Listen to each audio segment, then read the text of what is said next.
بسم اللہ الرحمن الرحیم۔ اصلی اور نقلی مجنو۔ ایک دفعہ مجنو ایک جگہ پر بیٹا لیلا لیلا کر رہا تھا۔ لیلا نے اپنے خادم کو دودھ دے کر بھیجا کہ مجنو کو پہنچا آؤ۔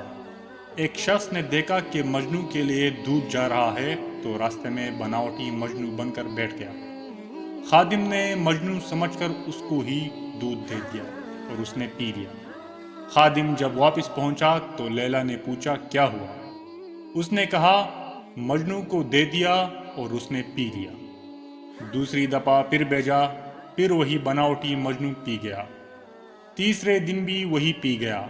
لیلا نے سوچا کہ امتحان لینا چاہیے، چنانچہ خادم کو چھری اور گلاس دے کر بھیجا اور کہا کہ جاؤ مجنو سے کہنا کہ لیلا بیمار ہے اور حکیم نے کہا ہے کہ مجنو کا خون پیے گی تو صحت یاب ہوگی، لہٰذا لیلا کو تیرے خون کی ضرورت ہے۔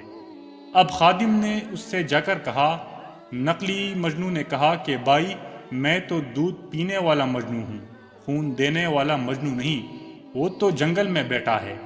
چنانچہ خادم اصلی مجنو کے پاس پہنچا تو اس نے فوراً اپنے بدن پر چاقو چلایا، لیکن خون نہیں نکلا، کیونکہ لیلا کے عشق میں اس کا بدن کا سارا خون ختم ہو گیا تھا۔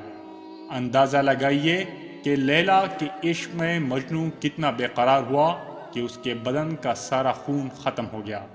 یہ دنیا کی محبت کا حال ہے، اصل اللہ کی محبت حاصل کرنی چاہیے۔